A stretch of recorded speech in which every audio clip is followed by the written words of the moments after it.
নমস্কার, আমি বিরাজ Mukhopadhyay, inspector, media cell, Jalpaiguri জেলা পুলিশ। সম্প্রতি ঘটে চলা একটি বিশেষ সাইবার অপরাধ সম্পর্কে অবগত করানোর জন্য আমার এই ছোট্ট প্রয়াস। আমরা প্রত্যেকেই আজকাল বড় বেশি পরিমাণে অনলাইন শপিং নির্ভর হয়ে পড়েছি। জামা, প্যান্ট, ছাতা, জুতো, ঘড়ি, belt, TV, fridge, washing machine, খাট, পালঙ্ক, বিছানা, এসব কিছুই আছে আমাদের অনলাইন অর্ডারের তালিকায়। এছাড়াও রয়েছে চাল, ডাল, আটা, তেল, শাকসবজি ইত্যাদি নিত্য প্রয়োজনীয় জিনিসপত্র, যেগুলো কোনো না কোনো ডেলিভারি পার্সন আমাদের বাড়ির দরজায় পৌঁছে দিয়ে যাচ্ছে। এই কেনাকাটার মধ্যে যেমন রয়েছে নামি দামি ই কমার্স সাইটগুলি, তেমনই রয়েছে বাজার চলতি নতুন ওঠা অখ্যাতনামা ই কমার্সের সাইট, যেগুলি প্রতিষ্ঠিত নামি খ্যাতনামা ই কমার্সের সাইট। তাদের নিজস্ব ডেলিভারি সিস্টেম আছে, কিন্তু যেগুলি ছোটখাটো বাজার চলতি, যেগুলি থেকে আমরা হামেশা অর্ডার করে থাকি, তাদের অনেক ক্ষেত্রে নিজস্ব ডেলিভারি সিস্টেম নেই। তারা নির্ভর করে থাকে প্রাইভেট কুরিয়ার বা সরকারি ইন্ডিয়া পোস্টের উপর। দ্বিতীয়ত, আমাদের অনলাইন কেনাকাটা এতটাই বেড়ে গেছে যে পরিবারের বিভিন্ন সদস্য একই ঠিকানায় বিভিন্ন সাইট থেকে বিভিন্ন জিনিসপত্র অর্ডার করে থাকেন, যা পরিবারের সবার নলেজে থাকে না। জালিয়াতরা সুযোগ নিচ্ছে ঠিক এই জায়গাটায়। এ পর্যন্ত যতগুলি প্রতারণার ঘটনা ঘটেছে, সবগুলিতে ইন্ডিয়া পোস্টের নাম ব্যবহার করা হয়েছে। তার মানে এই নয় যে ইন্ডিয়া পোস্টের নামেই প্রতারণাগুলি ঘটে চলবে। প্রতারণা ঘটতে পারে অন্য সমস্ত প্রাইভেট সংস্থাগুলির নাম নিয়েও। এখন বলি কি এবং কিভাবে ঘটছে এই প্রতারণা। আপনি আপনার মোবাইলে একটি মেসেজ পাবেন, যেটি আপাতভাবে মনে হবে ইন্ডিয়া পোস্টের থেকে মেসেজটি এসেছে।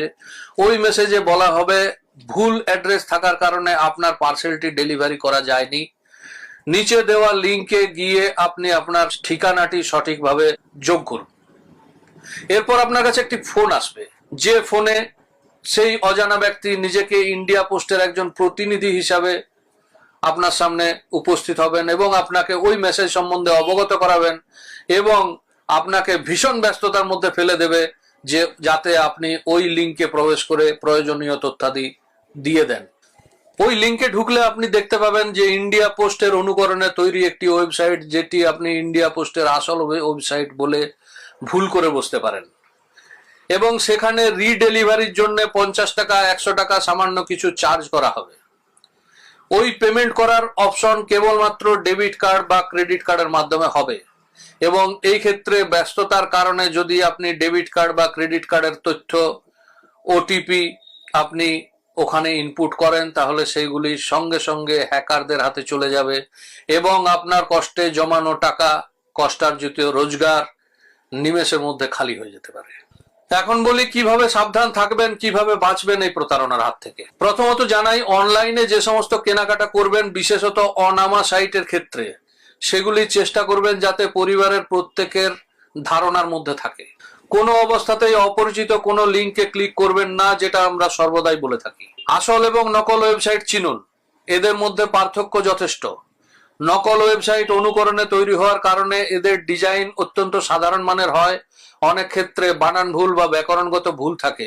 এইগুলি চোখে পড়লে আপনি সাবধান হয়ে যান, সতর্ক হয়ে যান। প্রয়োজনে আসল প্রোফাইল ওয়েবসাইট থেকে খুলে বার করুন এবং দুটো পাশাপাশি দেখলে আপনার সাধারণ চোখে এই পার্থক্যগুলি ধরা পড়বে। সাইটের ঠিকানা এবং ডোমেন লক্ষ্য করুন। সাইটের ঠিকানার আগে সুরক্ষিত লক বা তালার চিহ্ন থাকলে সেটি সুরক্ষিত সাইট বলে মনে করতে পারেন। প্রতারকদের দেওয়া নকল সাইটে এই ধরনের তালা বা লক চিহ্ন থাকে না। ডোমেনের ক্ষেত্রে এক্সটেনশন লক্ষ্য করুন। যেমন ইন্ডিয়া পোস্ট একটি সরকারি ওয়েবসাইট। সরকারি ওয়েবসাইটের ক্ষেত্রে .gov বা .gov এটি থাকবে। এটি নজরে পড়লে আপনি অতিরিক্ত সুরক্ষিত মনে করতে পারেন। সর্বদা প্লে স্টোর বা অ্যাপেল স্টোর থেকে অ্যাপ্লিকেশন ডাউনলোড করুন এবং অথেন্টিকেটেড ওয়েবসাইট থেকেই কেনাকাটা করুন। আপনাকে ব্যস্ততার মধ্যে ফেলে দেওয়া প্রতারণার একটি কৌশল, সুতরাং ব্যস্ত হবেন না। ডেলিভারির নিয়ম, আপনার ক্ষেত্রে একাধিকবার ডেলিভারি পার্টনার অ্যাটেম্প নিতেই পারে। 3 বার ডেলিভারি অ্যাটেম্প নেওয়ার পরেও যদি সেই পার্সেল ডেলিভারি না হয়, তাহলে সেই ক্ষেত্রে সেটি ফেরত যায়। সুতরাং আপনার পার্সেল এক্ষুনি ফেরত হয়ে যাবে, রিটার্ন চলে যাবে, এ ধরনের কোনো কথার মধ্যে পড়বেন না।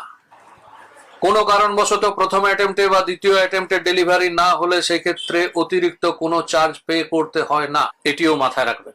অসাবধানতাবশত প্রতারণার শিকার হয়ে পড়লে তৎক্ষণাৎ অতি সত্বর যত তাড়াতাড়ি সম্ভব নিকটবর্তী থানায় যোগাযোগ করুন।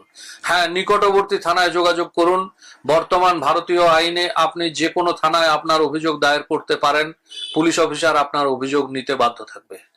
জলপাইগুড়ি জেলা পুলিশের ফেসবুক, ইনস্টাগ্রাম এবং এক্স হ্যান্ডেল ফলো করুন। যে কোনো প্রয়োজনে আমাদের সঙ্গে যোগাযোগ করুন। আপনার প্রয়োজনে আপনার সম্পূর্ণ নাম ঠিকানা গোপন রাখতে আমরা অঙ্গীকারবদ্ধ। সাবধান থাকুন, সতর্ক থাকুন। প্রিয়জনদের জানানোর উদ্দেশ্যে এই ভিডিওটি বেশি বেশি শেয়ার করুন। জলপাইগুড়ি জেলা পুলিশ সর্বদাই আপনার সাথে আছে। ধন্যবাদ।